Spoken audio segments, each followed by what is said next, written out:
Daawadayaal ku soo dhawaada barnaamijkeena maanta oo aynu uga hadli doonno afgembigii dhicisoobay ee Turkiga. Waa qaybtii koowaad ee barnaamijkeena.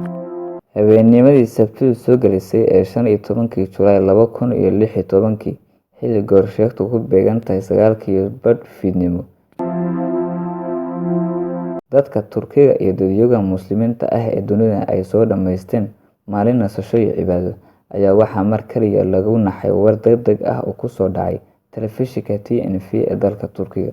Waxa uu sheegayay in cutubyo ka tirsan ciidamada qalabka sida oo wata gaadiidka dagaalka ay xidheen biriishyada mataanaha ah ee Bosphorus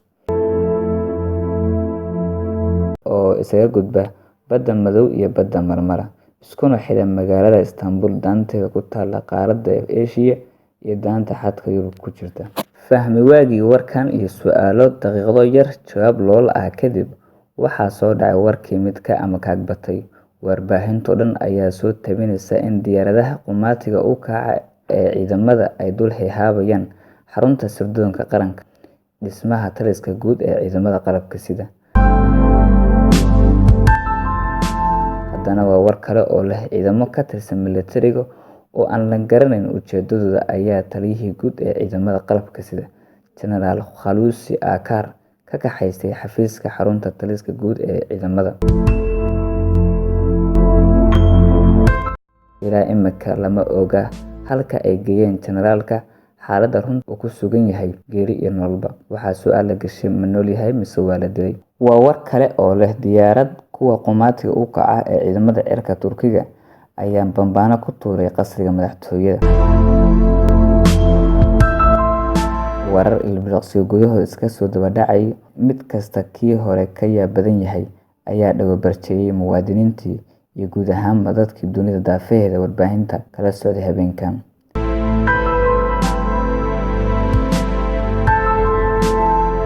Isbeddel xawaaraha dabaysha ku socda ayaa ilbiriqsi kasta soo kordhayay. Ra'iisul wasaarihii dalka Bin Ali Yildirim ayaa qoraal uu soo qoray ku sheegay in dalka uu isku day afgembi ka dhacay balse la fashiliyay, xukuumadduna talada dalka 90% gacanta ku hayso. Durbadiiba waxaa hadalka ra'iisul wasaaraha ka abuurmay dood hor leh. Intii afgembiga la jirtay gudo iyo dibadba, waxa ay warka ra'iisul wasaaraha u qaateen in xaalku uu faraha ka baxay.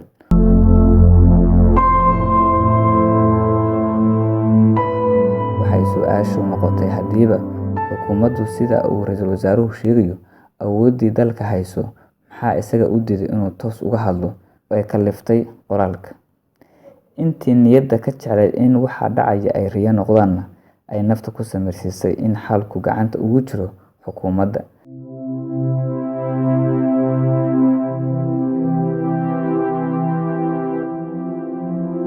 Laakiin su'aalo badan ayaa ayna iyaguna jawaab u haynin. Miyay madaxweynihii dhiranaa ee Rajab Tayyip Erdogan yaa afgembiga fulinaya ee nidaamka Erdogan diidana? Ma gudaha kaliya ayaa laga wadaa qaska, mise gacmo shisheeye ayaa ku jira?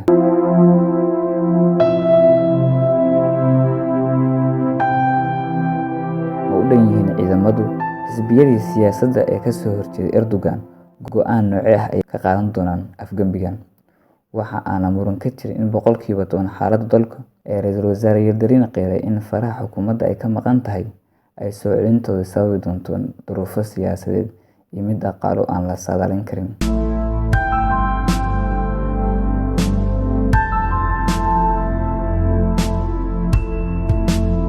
Ciidamadii afgembiga ayaa gudaha u galay xarunta telefishinka dowladda, waxayna wariyihii fadhiyay miiska wararka oo gabadh ahi ku qasbeen inay akhrido warmurtiyeedkan. Warmurtiyeedka koowaad ee ay alaaba ciidamadu soo saaraan xilliga ay talada dalka afgembiyaan, tirsiga 1 ee la siiyo waxay astaan u tahay in tirsigii hore ee xukuumaddu ku shaqeynaysay uu halkaa ku joogsaday, uu kana bilow u yahay nidaam cusub iyo xeerar hor leh.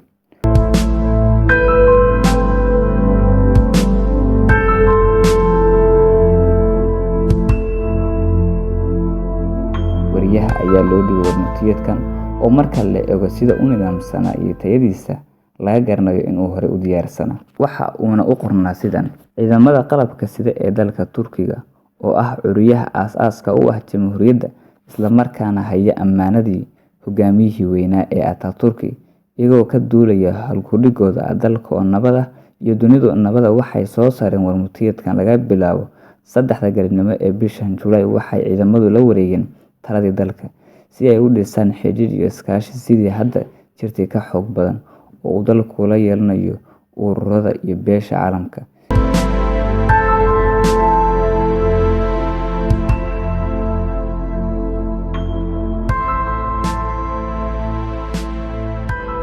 Si nabad iyo xasilooni dunida looga dhaqan geliyo ayaa lagu yiri warmurtiyeedkan. Warmurtiyeedka wariyahu uu akhriyay oo aan lahayn taariikh loo jeedo, taas oo muujinaysa in uu qoraalkan hore u diyaarsanaa, balse waqtiga uu baxayo aan markii la diyaarinayay aan la garanayn. Kooxda Afgambigu waxa ay qoraalkoodan ku sheegeen ciidamada qalabka sida hadda kadib gacanta ku haynayaan amniga iyo xasiloonida Turkiga, dibna u soo celinayaan kaalintii caalamiga ahayd ee dowladoodu dunida ku lahayd.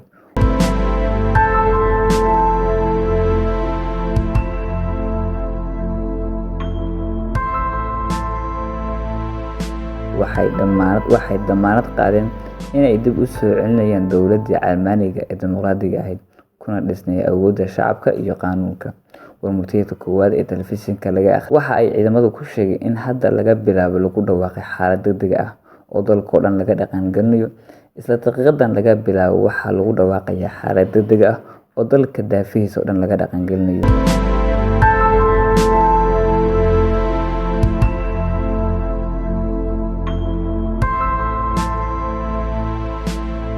Sidoo kale, ilaa amar dambe waxaa dalka lagu soo rogay bandow, waxa ayna ku soo gabagabeeyeen liiska magacyo dad ay ciidamadu u magacaabeen xaaladda degdegga ah ay hogaamiyaan. Waxa ayna warmurtiyeedka ku soo koobeen in guddiga xaaladda degdegga ah ay markaanba hawshooda bilaabanayso. Generaalkii daacadda ahaa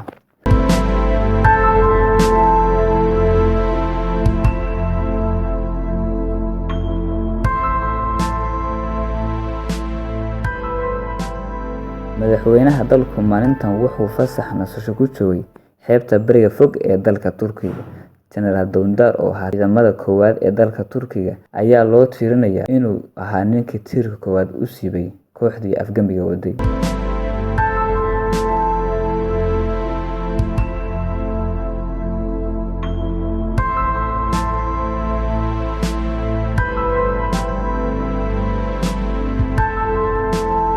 Isla habeennimadii Jimcaha ee hawshani dhacaysay ayaa uu taleefan u diray madaxweyne Rajab Tayyip Erdogan, waxaana uga warramay in uu bilowday dhaqdhaqaaq afgambi. Tallaabada koowaad ay tahay inuu qaadana in uu bedelo goobta uu hadda joogo. Generaal Umid Dündar oo dhashay sanadii 1955, waxa uu ka soo jeedaa qoys Muslim Sunni ah. Waxa uu dhalay 2 carruur. Tan iyo markii uu dugsiga dhamaystay, waxa uu ku soo dhex jiray ciidamada qalabka sida.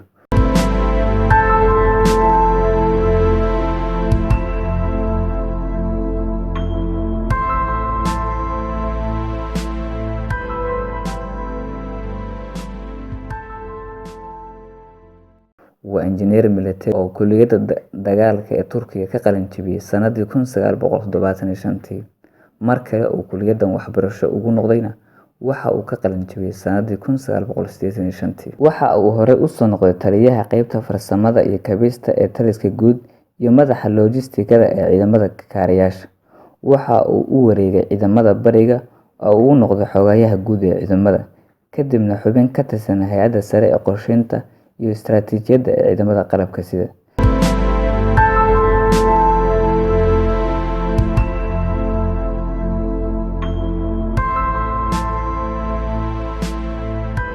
Sidoo kale waxa uu soo maray qaybta farsamada ee ciidamada badda.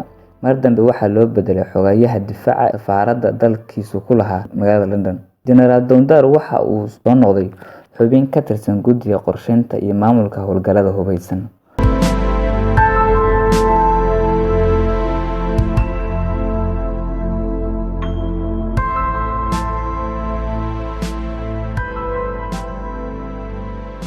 Waxa kale uu noqday taliyaha ciidamada ilaalada xuduudaha. Waxaa la dillaacsiiyay sanadkii 2001 waxaana loo wareejiyay dhinaca ciidamada NATO, isaga oo sidoo kale qaatay darajooyin xilal sarena qabtay sanadihii 2005, 2009 iyo 2015 uu noqday taliyaha guud ee ciidamada koowaad ee dalka Turkiga.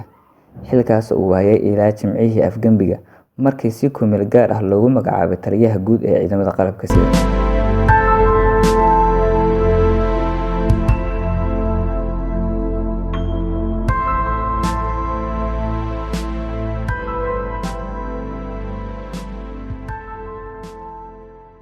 kadib markii kooxaha Afgembigu ay taliyihii guud qafaasheen. Intaas aynu ku soo koobno taariikh nololeedkii General Dondar, oo bal hadda aynu dib ugu noqono habeenkii Afgembiga.